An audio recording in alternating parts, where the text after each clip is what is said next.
Okay, so we're now recording and I'll start admitting all. So there we go. Morning, Bobby. Morning, Richard. Morning, Derek. Morning, Podreg. Morning, Elspeth. Elspeth Keating. Ah, you've changed your name, Con. There we are. Morning, Samantha. Morning, Bob. Many thanks for joining. Many thanks for joining. Good morning, morning, morning.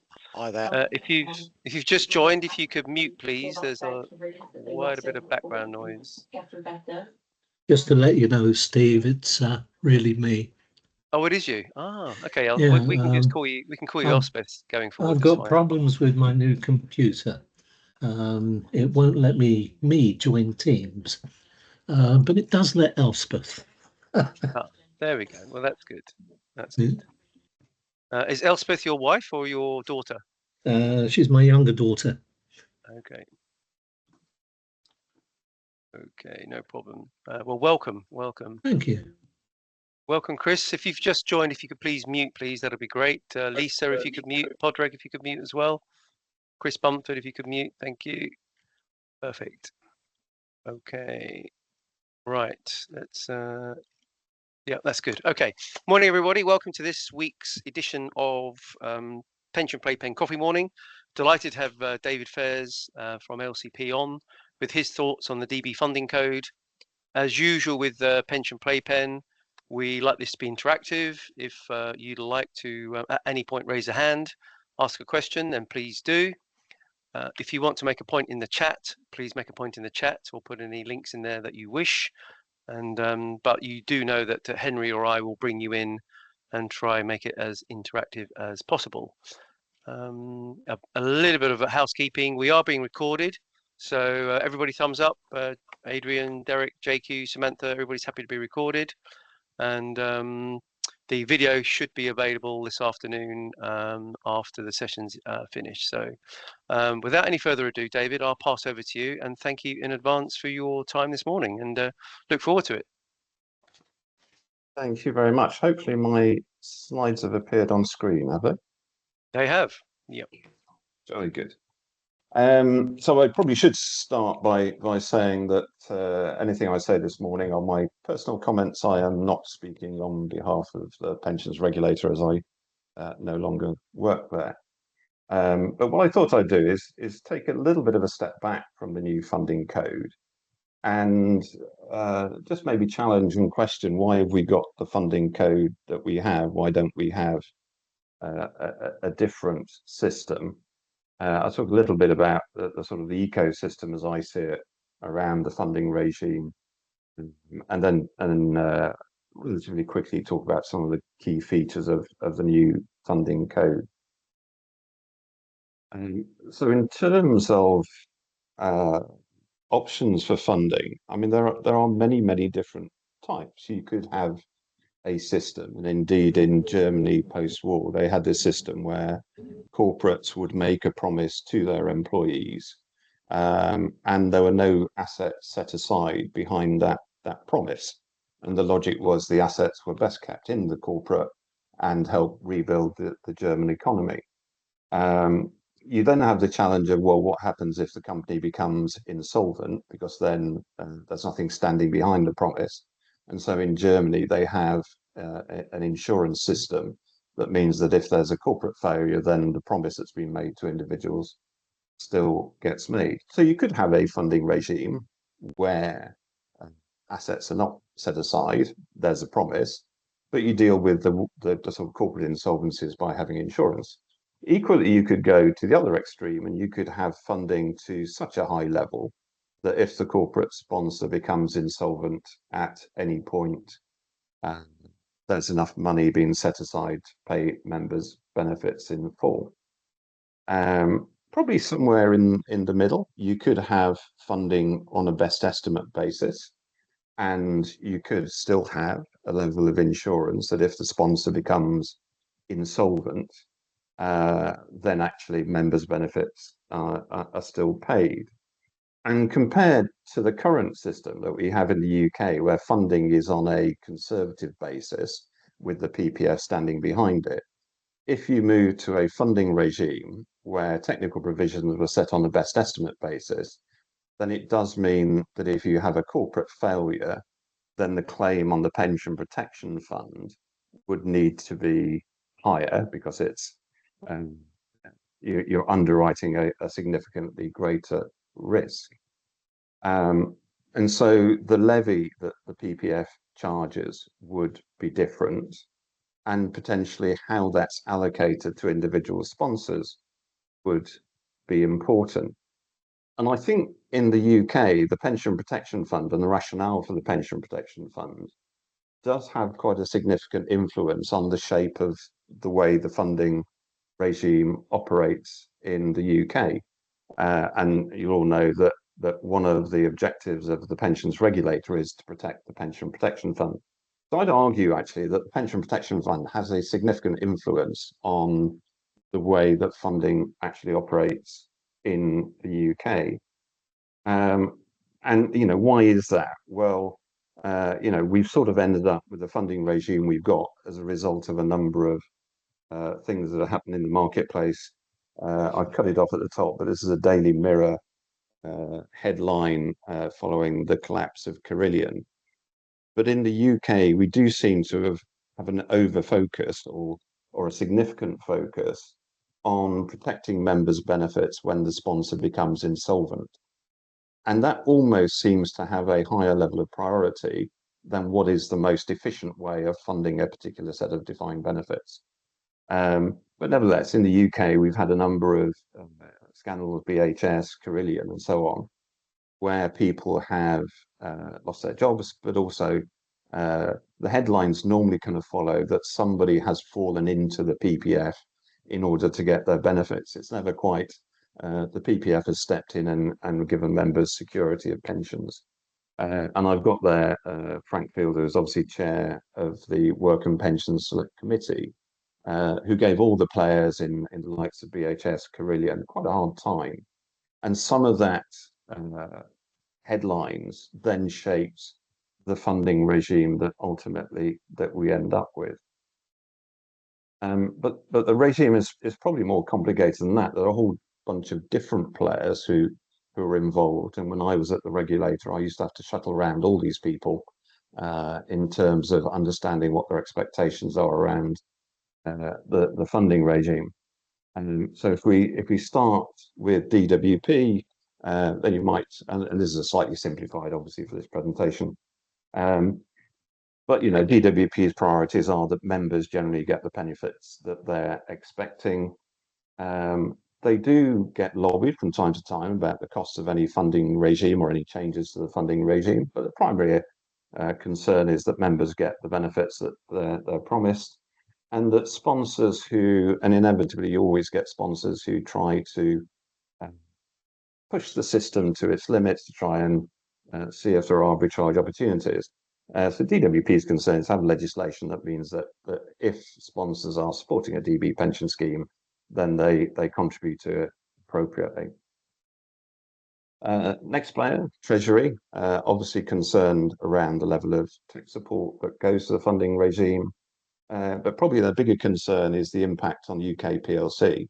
If you're diverting money from UK businesses into pension schemes, what does that do to international competitiveness?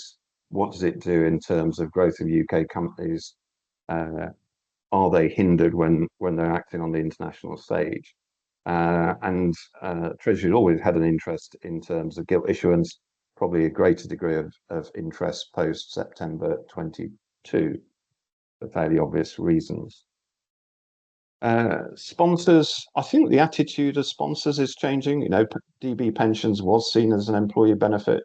For a lot of companies now, it's just a financial obligation that sits on their balance sheet, and they want to get rid of it as quickly or efficiently as they can.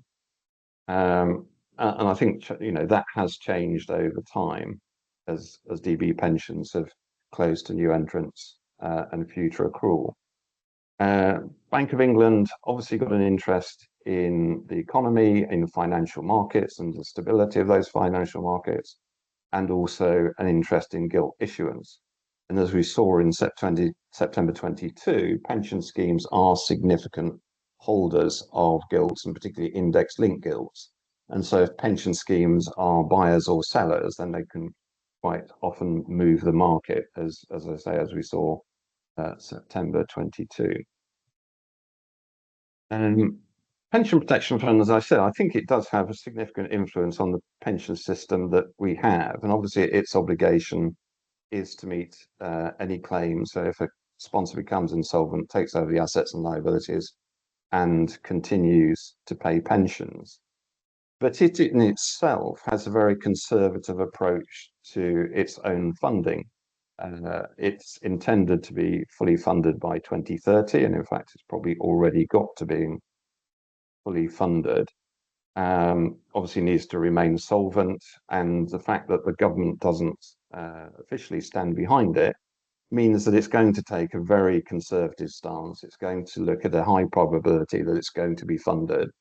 And inevitably, if you set a conservative target, you set a very conservative basis and conservative journey plan, the likelihood is, all things being equal, that you'll end up with a surplus. And indeed, the Pension Protection Fund probably has a surplus. It wouldn't call it a surplus, it would just say reserves of maybe 12 to 14 billion pounds at the moment. And obviously the PPF gets its funding by way of a levy. And when the levy was introduced, there's a lot of debate around who pays the levy, who has the burden, the cross subsidies within it. And I would say there is a sort of agreement between sponsors, government, pension schemes on how that levy is distributed from players. But the challenge is, if you want to change the funding regime in any way, you've effectively got to engage with all these players and get their views and their understanding, get their acceptance to any changes that you want to make. And last but not least is the Work and Pension Select Committee, which holds government to account in terms of pension policy, but also holds TPR to account. So in my time at the regulator, I was asked to appear in front of the Select Committee a number of times to justify the actions and decisions that we made.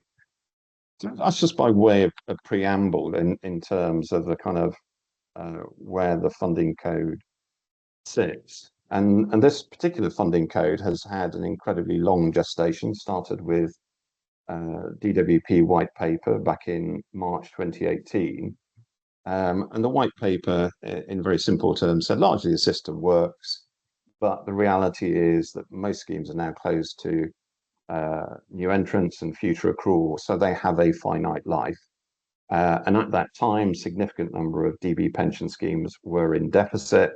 And so actually, if you're going to address those deficits and get to a point where they're fully funded by the point of significant maturity, then actually you need to sort of start taking some action and put in a system to do that. And it recognized that some sponsors abuse the flexibilities within the system, and the regulator's ability to deal with those was convoluted and complex, and quite often took many years to resolve. So actually a clearer system would help the regulator in terms of its actions. Now, a lot happened over my time at the regulator. We had a couple of elections, we had Brexit, we had the pandemic, we had Russian invasion of Ukraine. But probably the most significant factor that's actually changed the landscape is the Liz Truss Kwasi Kwarteng fiscal event in September 22, because all the schemes that I looked at back in 2019, 2020 that had deficits and were relying on high allocation to growth assets to get those deficits paid off. They were anticipating those higher returns and setting technical provisions, quite often setting long recovery periods to allow that investment growth to come through. But also with quite weak covenants that if anything actually went wrong, they had no ability to then support the pension scheme. So those are the kind of schemes that actually the funding code would have impacted quite significantly. It would have required them potentially to dial down some of their allocation to growth assets if the covenant couldn't support it. potentially put significant contributions in. But the characteristics of those schemes was transformed by the September 22 fiscal event. Those schemes suddenly found that their deficits were removed, funding levels rocketed. And so it's sort of quite ironic that the rationale for introducing the scheme, the new funding code back in 2018, has largely disappeared. Those pension schemes are now well funded and in a pretty strong position. So I think there is a challenge, frankly, around is the new funding code needed? What problem is it trying to solve? Because actually, one of the drivers, at least, of why the code was going to be introduced has disappeared. And somebody no doubt will ask me a question about, well, why is it worth still carrying on? And I'll deal with that. There were some changes made after the second consultation. So I was at the regulator when the second consultation took place. There have been some changes since then. And did I see Padre's hand go up? So I'll pause there. Yeah, you did. Yeah, Yeah, thanks, Padraig, David. Yep. Yeah, thanks. I shut up on your last slide, but surely there's another important stage that you've omitted from your previous slide, which is the mic drop from Jeremy Hunt at Mansion House. Surely that must have been an influential moment, if not just for code, for the way that code would be received. But you've omitted it from your timeline. Is there a reason for that? No. I mean, I've omitted a number of things from my timeline.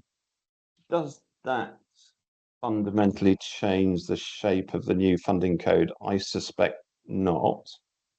So some of the things that are on the slide now around flexibility, principles based, no doubt are a reflection to some of that government agenda changing, if you like, that pension schemes ought to be supporting the UK economy. Is it behind greater degree of flexibility within investment allocations? I suspect so, yes. But was it a mic drop moment? I'm not entirely convinced that it was, to be honest. I do think the funding code and the government's agenda to get DB pension schemes to invest in the UK economy are potentially at odds with each other. But I think the funding code hasn't fundamentally changed, but it has been tweaked a little bit to account for that, I would say. All right, thanks for that. Okay, Padraig. Before you move on, David, I think Con's just got something to say. Con, did you want to just unmute and say that, or do you want to pick it up later on, maybe? Elspeth. Would you like to unmute, Con? No, you're still on mute.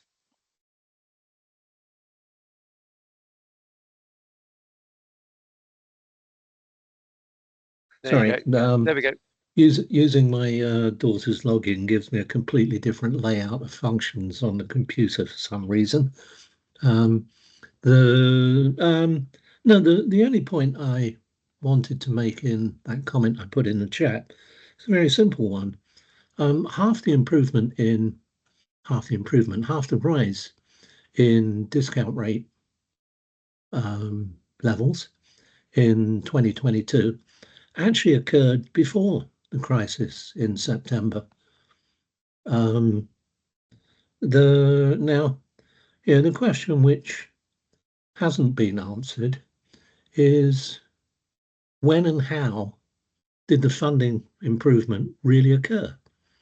I don't think we can put it all down to trust, because if you look at where rates were before and after that Bank of England intervention, there really isn't a lot of change at all there, although there were a few days of absolute chaos.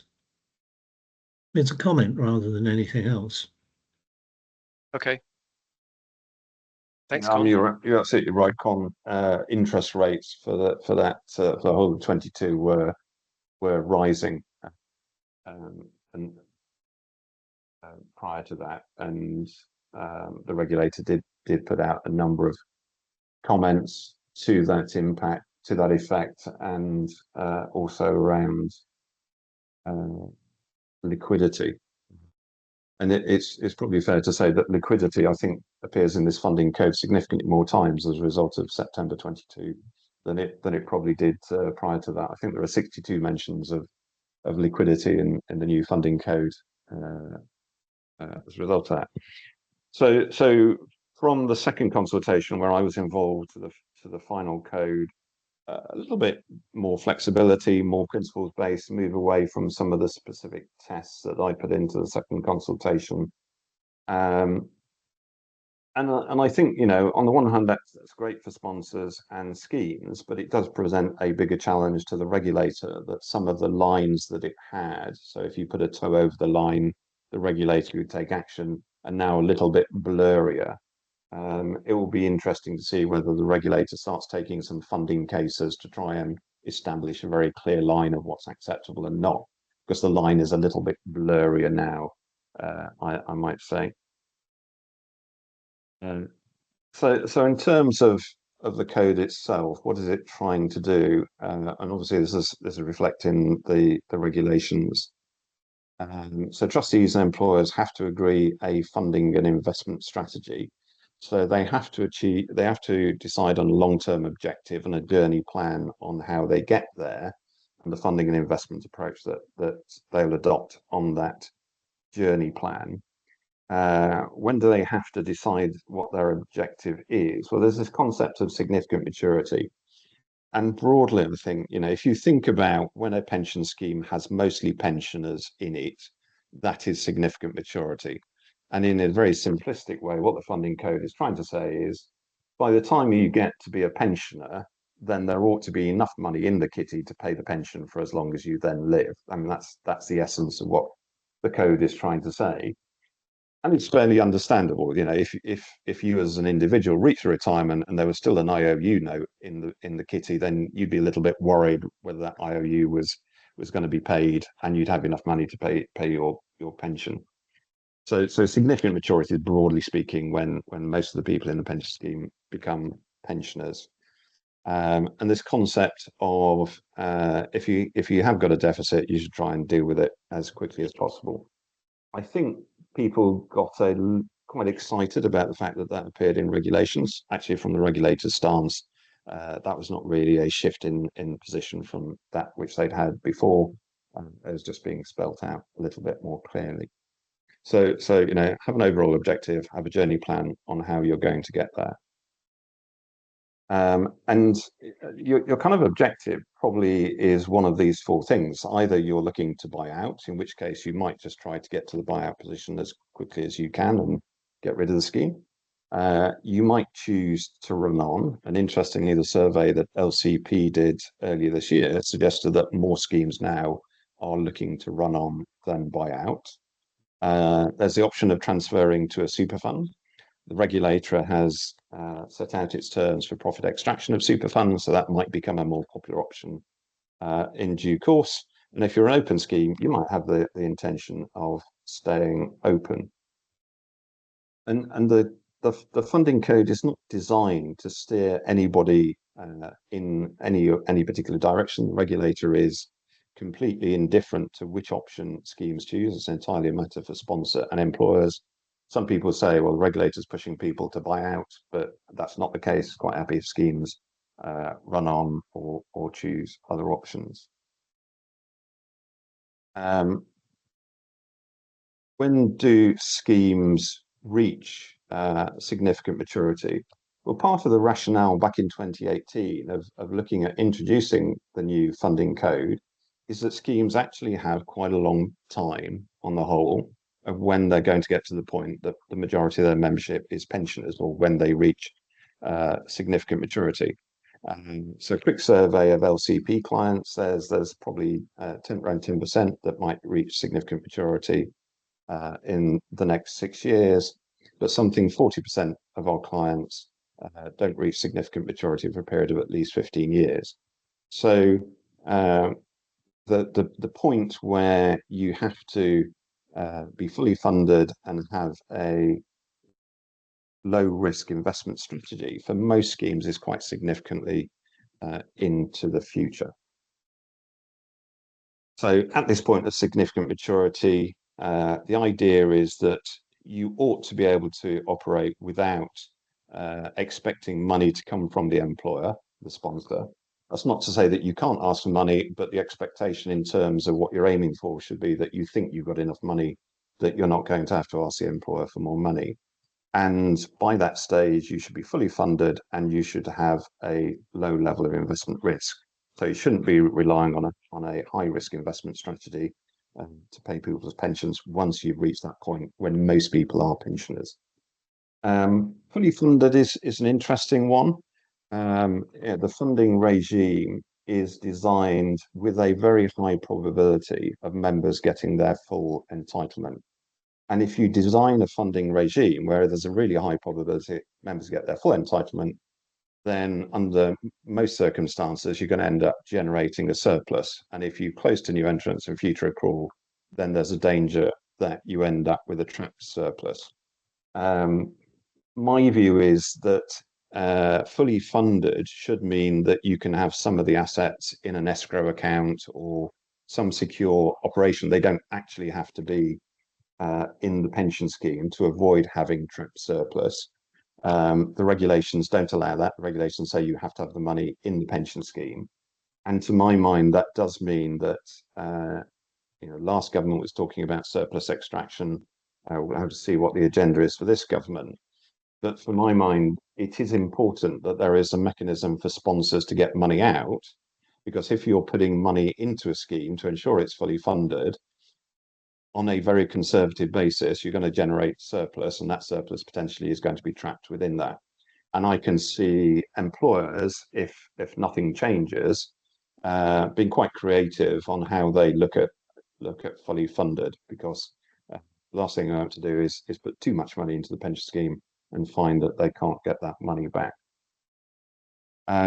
So if you have a strong covenant, then you can take significantly more investment risk now on that journey to significant maturity. So you can have investment returns, do some of the heavy lifting to get you to that fully funded position. Doesn't have to all be contributions. A new funding code introduced a couple of concepts. On the side at the moment is the current reliability period. So this is the kind of the period over which you think you can access cash flow from the sponsor. And what the code is trying to say is if you have a period of time, let's say 6 years, where you can see that there's a definite cash flow available from the sponsor, then you can take that into account in your funding and investment strategy. So during that period, you can have a higher allocation to growth assets, to riskier assets, because if that doesn't quite work out, you can rely on the sponsor to make things good. Beyond that period, then you should think about actually what level of risk you're running. There'll be some schemes that have to continue to take risk because it's the only way that they will get to full funding, because there's restricted affordability from the sponsor. But if that's not the case, if the sponsor has got the money, then you kind of think about running a high level of risk up to that reliability period and then dialing it down after that period. And same with David, recovery plan then. Yeah. Sorry to say, Henry's had his hand up for a little while. Henry, have we moved Henry, on, or have you still got your hand up? No, my hand went down and then it went up again. Yeah, David, your analysis is a good one, but you're missing one important option, which is for sponsors who have weak covenants. There's and schemes which are not too heavily in deficit. There is the option to take on a co-sponsor, a capital-backed journey plan results, which can get schemes back to full funding, and schemes which have full funding and want to take a surplus. Porrig, are you about to play us a tune? It's great to see. Schemes that get to full funding and want to extract surpluses can use the capital-backed journey plan as a means of extracting surplus efficiently, or indeed take additional risk in their investment plan so that they can, if you like, do more for their pension scheme, such as pay DC pensions. Now, I expect you're coming to this, but I did feel that bit was a little bit missing in your analysis. Would you agree?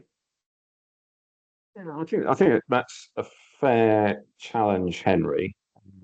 So in sort of thinking about the level of risk that the scheme is running, then if there is contingent capital available from sponsor and external investor, then actually that does permit the scheme to take a higher level of investment risk while that capital is there. It would probably be fair to say that when I was at the regulator, I was presented with a number of different capital-backed journey plan ideas. Some of those ideas, it was obvious that actually it was helping support and making it more likely that employees would get their full entitlement, and there was a reasonable and sensible risk sharing and profit sharing mechanism in place.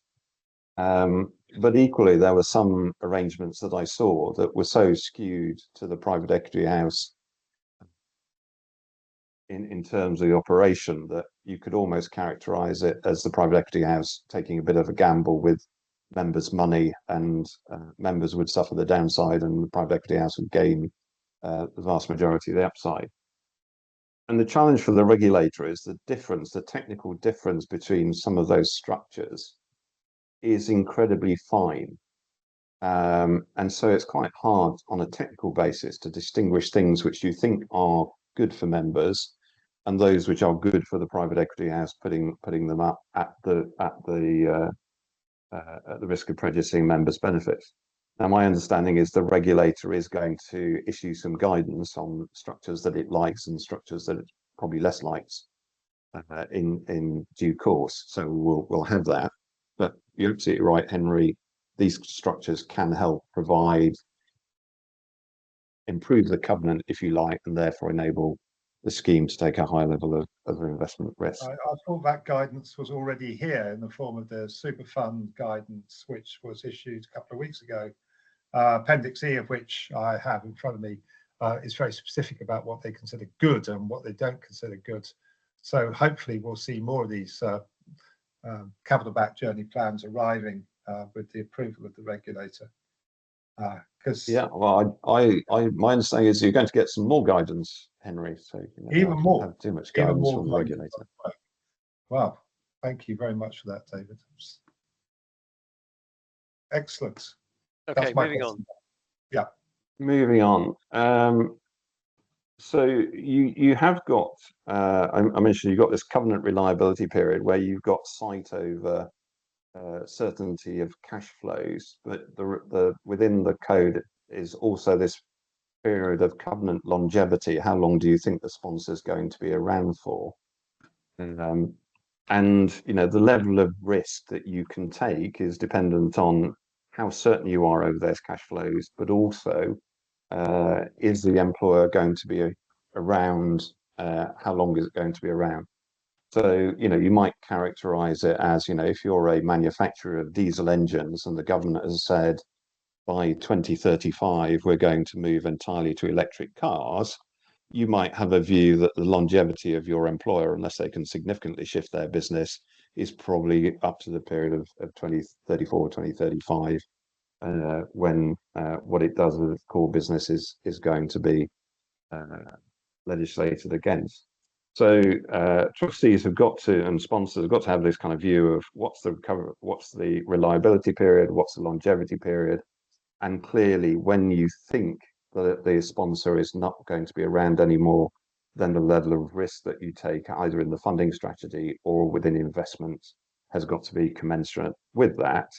And obviously, once you get to a point of buyout funding, actually you're not reliant on the employer covenant at all.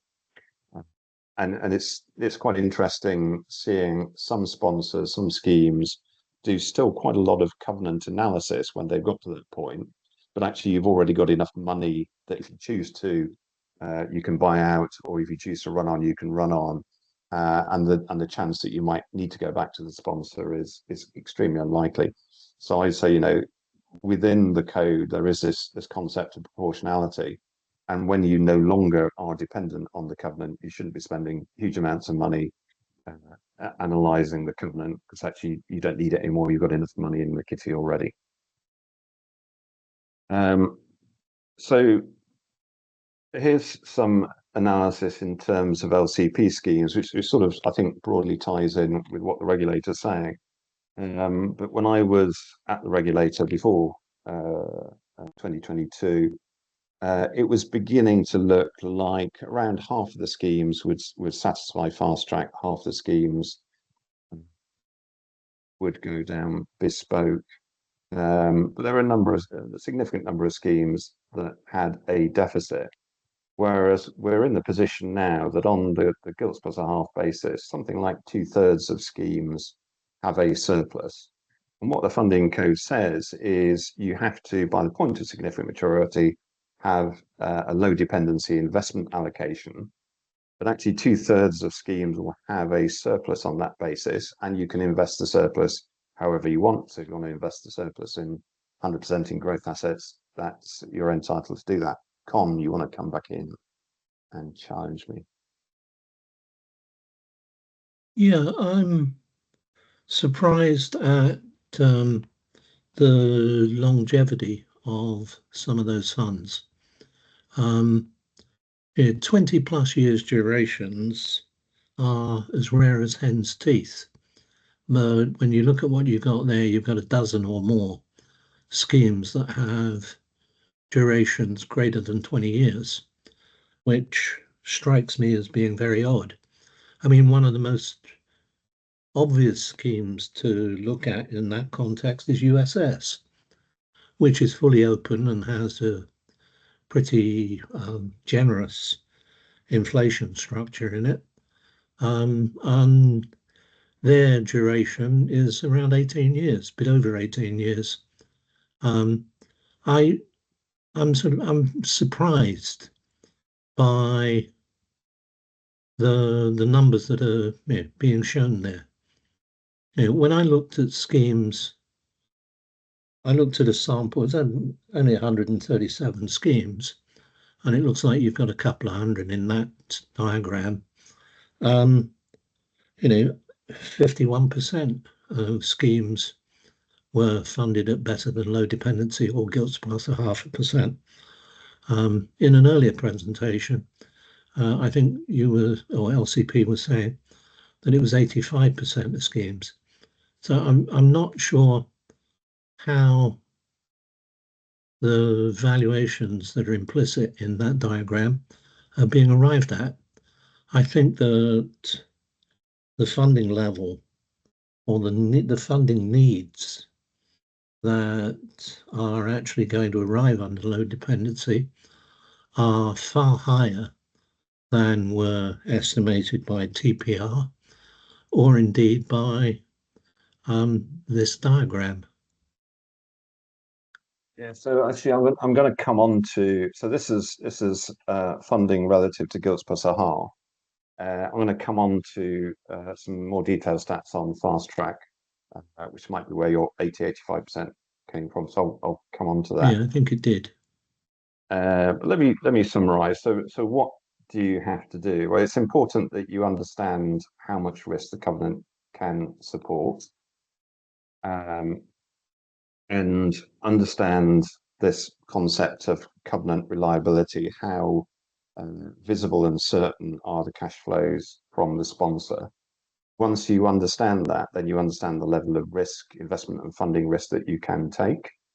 There's a strong emphasis on having sufficient liquidity post September 22.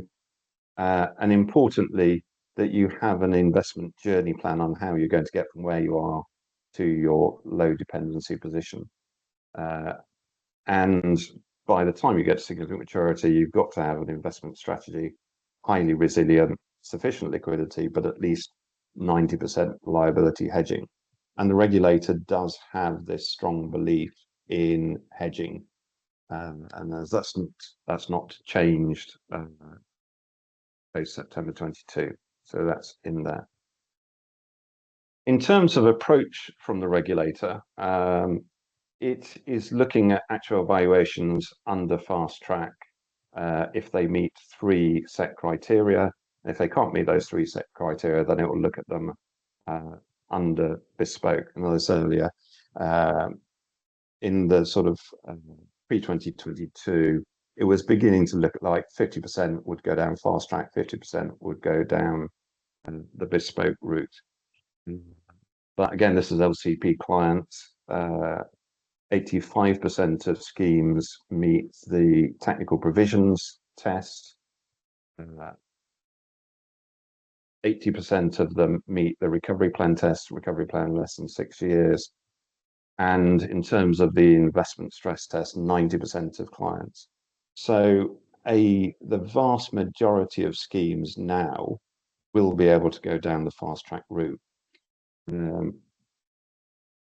If you go down fast track route, then the regulator is saying that they are unlikely to take any regulatory action against you. So there is an element of, if you can go down fast track, why wouldn't you? You probably have to provide less information. You're going to get less questions arising from the regulator. But what happens when you file your valuation? Well, first of all, we don't know what information we need to file to the regulator because the consultation that it was doing got interrupted by the general election.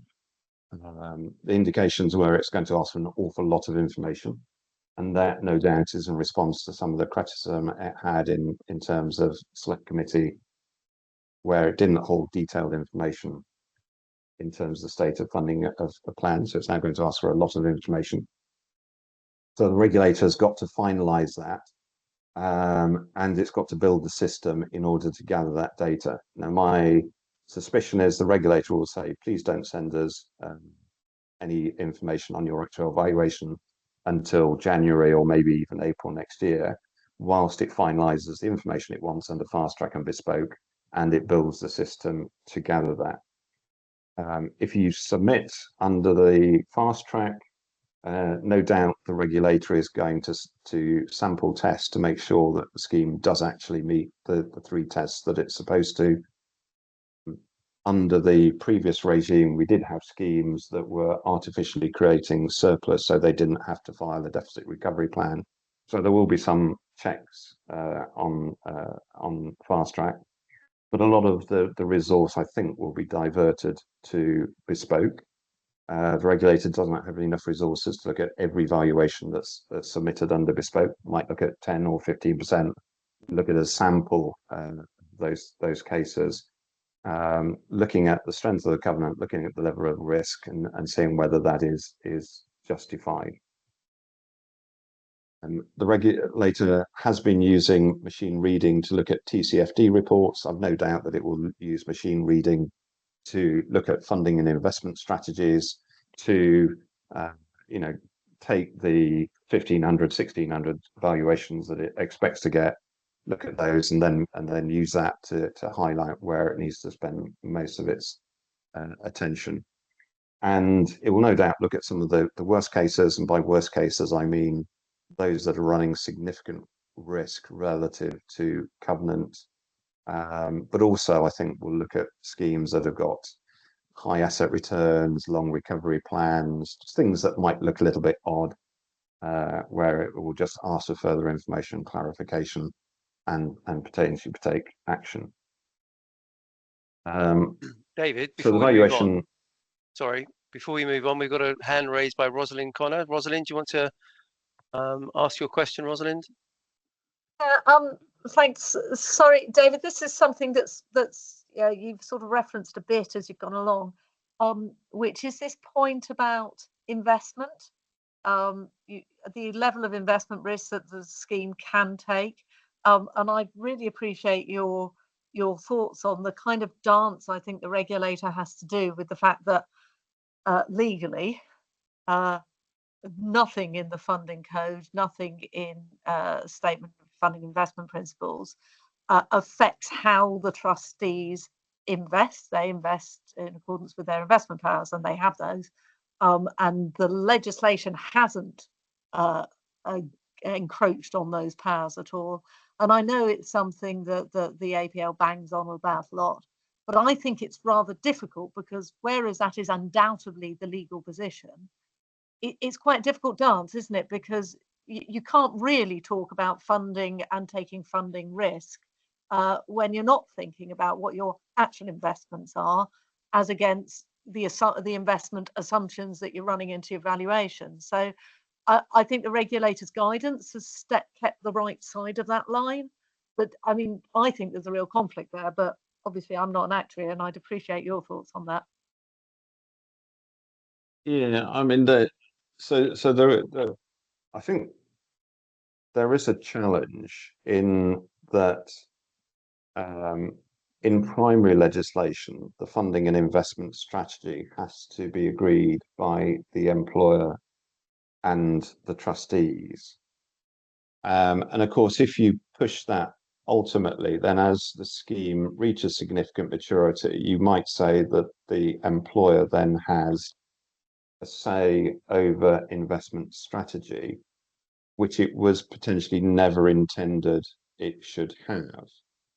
And so what you have is a neat approach, I think, by the regulator that has to deal with that primary legislation that says you have to agree a funding and investment strategy, but the trustees and the regulations allow this. The trustees can deviate from the strategy that's agreed between the employer and itself when it is appropriate to do so.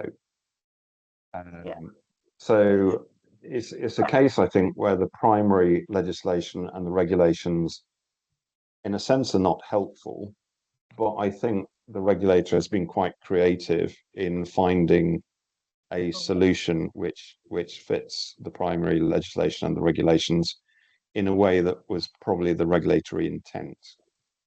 It's interesting you say that because that whole point about whether the needing the employer's consent to the FIS means that they have a say over investment. When it first came out, that I was in a debate amongst lawyers about this, where a few QCs, as they then were, absolutely eviscerated the rest of us in saying that's not at all. That is a misuse of the power and therefore void. And so we were all shut up very quietly. But I think you're right. I certainly think the regulations are unhelpful because there are places where they talk as if the valuation and these documents will tell you how to invest. But you're absolutely right. The trustees get to deviate from that and invest how they like. I'm not quite sure it makes sense for trustees to invest in a way that's not consistent with the way they're trying to fund the scheme, because that seems a bit mad, which I suspect is why this might end up being angels dancing on a pinhead. But I do think it's a really interesting point that the language around it allows people sometimes to forget that this isn't dictating how the trustees invest, basically, which I think is interesting. But thank you, that's really helpful.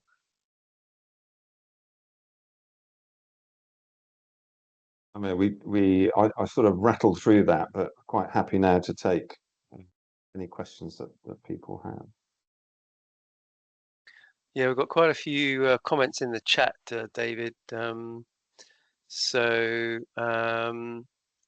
I think Barry Mack and Bobby Ridaway were talking about some schemes reopening. I don't know whether Barry, you want to say anything, or Bobby, you want to unmute. Has anybody seen? I mean, Bobby, you're saying you know one that's reopened. Do we know what the rationale is for that, for example? Bobby? No, I just know it is in the public domain, but I just know that it wasn't fully on a full defined benefit promise as they'd done previously. It was slightly revised. But I think this, as well as quite a few other things happening in the industry over the next 10 years, I think are going to lead to potential incentives or even pushes to schemes seriously considering this. I think one of the biggest things that I think will be a massive driver in, say, 10, 15 years' time, especially if schemes get used to running schemes on with not too much of a hassle because they're well funded, is when public sector pay and private sector pay are at some sort of equal setting, but public sector employees have DB schemes and private sector employees don't. I think that could be one of the drivers that leads to some innovation in DB plans in about 10 years' time. And maybe some of these schemes that are currently DB trusts, if they've been run on for 10 years, might reopen with slightly different benefit structures. I would have thought, and particularly if you're a large employer and you were trying to provide a DB-like benefit, that you'd probably try and provide it through a CDC scheme rather than set up a new DB scheme, because there is a significant arbitrage between those two regimes. And certainly, if I was a finance director, I'd probably choose to do it through a CDC scheme rather than set up a new DB scheme. But I could see why you might reopen an existing DB scheme if you thought you'd got trap surplus in there. Yeah, I don't think schemes will set up new DB schemes, but I think CDC might evolve to be a little bit better once we go through some of the smoothing issues that will come up as we go through time. Colin's made the same point on CDC. Yeah, it has. With the recent reorganisation of TPR, will they be looking at more valuations? Well, I think in the sense that what they're doing is using data analytics to look at schemes more, and machine reading, of course, means that they'll get to effectively monitor every funding and investment strategy. But I think their resources are such that they're probably constrained in terms of how many schemes valuations they can look at in detail. And it's probably certainly no more than it was in my time at TPR. There's a couple of things gone up, so Yeah, I think the first one's Peter Cameron Brown, and then we'll come to Chris Bumford. But Peter, do you want to unmute and make your point or ask a question? Yes, good morning, and thank you, David, for the presentation so far. I have, firstly, picking up on the attractiveness of reopening and CDC. I agree with the comments made. That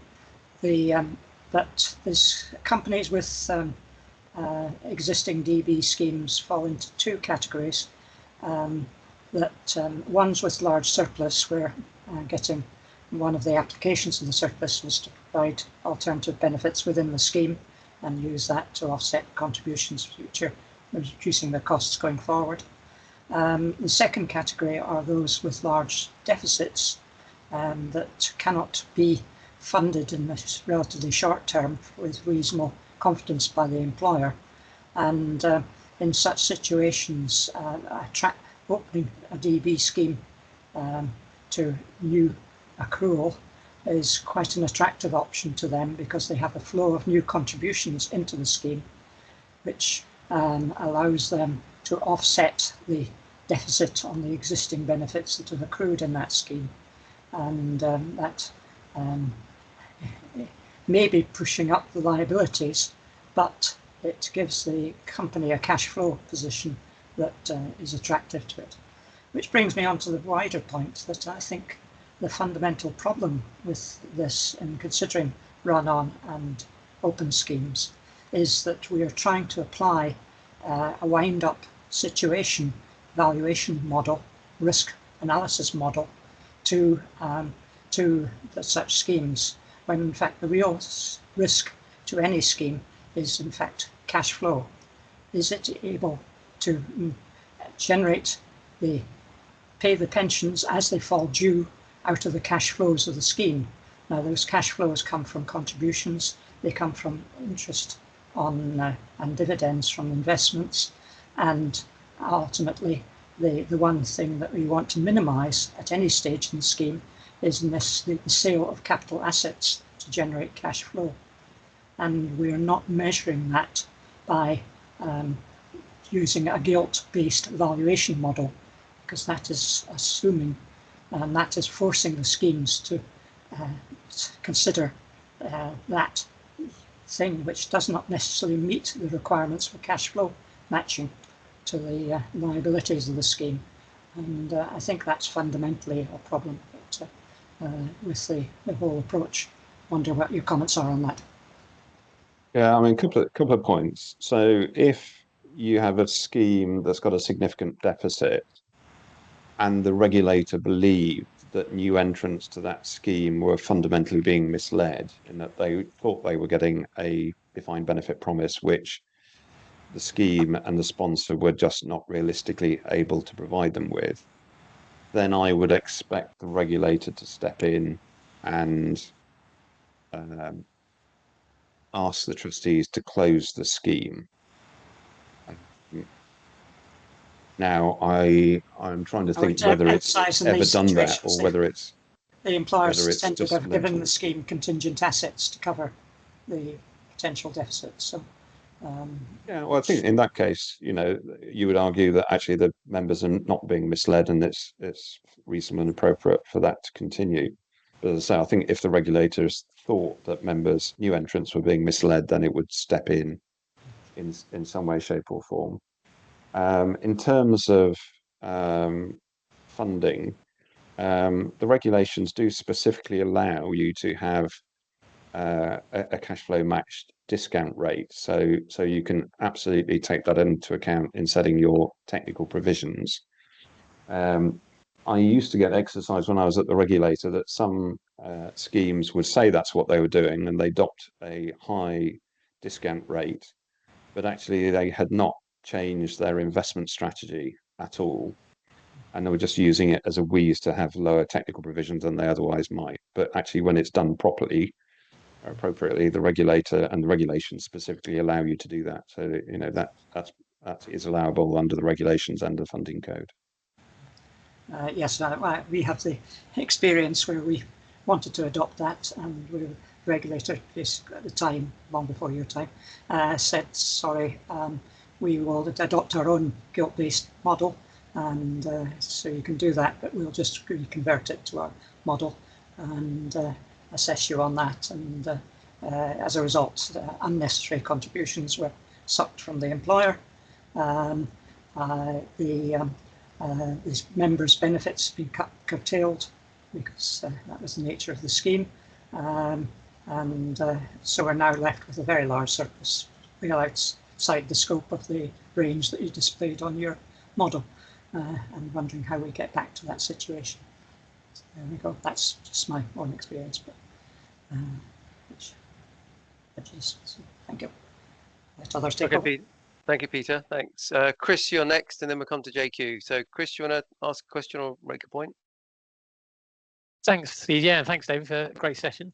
I'll always take the chance to agree with the CDC point as well.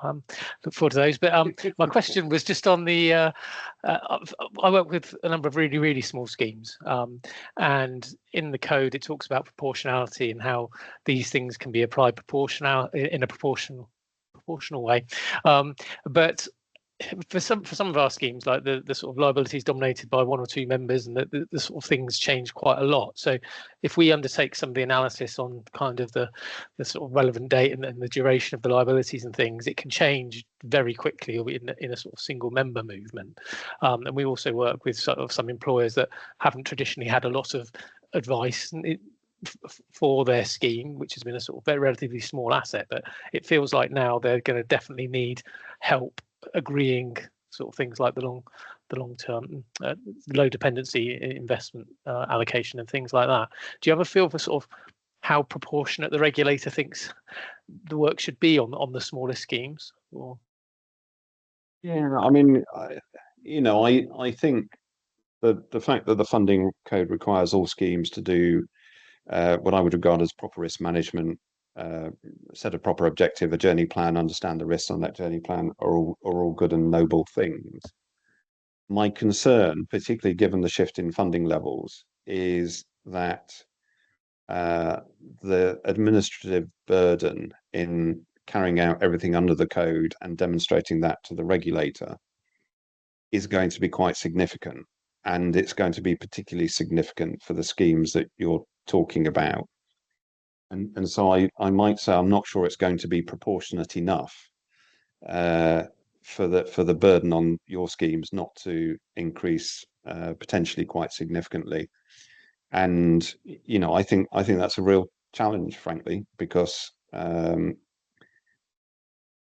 it's all very well to add that burden, but what are you trying to solve? And particularly for the small schemes that are constrained in the amount of advice they can take. So I think it's worth a conversation with the regulator on how far you can be proportionate given the budget that's available to you. But I think it's going to be a real challenge, frankly. We've definitely got some schemes that are well matched and well funded, but there's a greater risk if we take some of that out to do this analysis and come up with a sort of similar result. But cool, thank you. Cheers, Chris. Okay, JQ. Morning, David. You mentioned the use of cash flow match discount rates, and we've certainly seen the actuarial profession white paper on dynamic discount rates. Have you seen any schemes using the MA style approach that the insurers adopt to assess the best estimate of liabilities? Fundamentally, I think there are a number of LCP clients that follow that approach. It is specifically allowed in the regulations, and if people have been challenged in the past, then that is inappropriate because the regulations and the code absolutely allow you to follow that approach. You can argue quite strongly that the biggest delta for trustees is the difference between the movement in their assets and the buyout pricing, and therefore anything that approximates to that is a safer space to be than leveraged LDI. I did have many a happy conversation with the PRA on the relative merits of Solvency II versus the funding regime that we've got now. Fine, thank you. Thanks, JQ. Any other questions? No. Oh, okay. Indranil, do you want to unmute? Just a quick question about the PPF becoming a new type of consolidator. It seems to have gone quiet on that front, but was it 2026? It was potentially raised by the previous government. Is that still on? Is that now disappeared? It's quite interesting. It's a very specific timescale, wasn't it? But it didn't seem to appear in the King's speech. So it's not clear to me what this government's intentions are in terms of making the PPF a public consolidator. Thank you. Okay, thanks, David. Appreciate that. We're now just on over the hour, so a big clap for David and a virtual clap for fantastic presentation. David, if anybody wants a copy of your slides, are they readily available? Can we forward them on, or are you happy for that or not? Yeah, no, that's fine. Okay, if anybody wants a copy of the slides, I might need to give you a PDF version too. Well, no, PDF will be fine. Yeah, PDF will be much better. Yeah, absolutely. And so thank you, David. That was a really, really good presentation. I hope you all enjoyed it. And yeah, really a great session. The video will be available this afternoon on Pension Playpen, so on the media tab. So we greatly appreciate your time this morning joining and interpreting all the bits and pieces relating to DB funding code, which looks fairly positive news, David. I think I haven't heard loads of negativity, but I think there's lots of positivity out of that. So hopefully moving in the right direction. So really good. Thank you very much indeed. I wish everybody a happy rest of Tuesday, happy rest of the week. And as usual, we pray for peace in the East and peace in the Middle East. And, we hope you keep safe and well. But David, thank you very much indeed for your input and for your slides. Fantastic presentation. And if anybody wants a copy, please contact me or Henry Tapper. Thanks so much indeed. Cheers. Enjoy the rest of your day. Thanks, David. Take care. Cheers. Bye.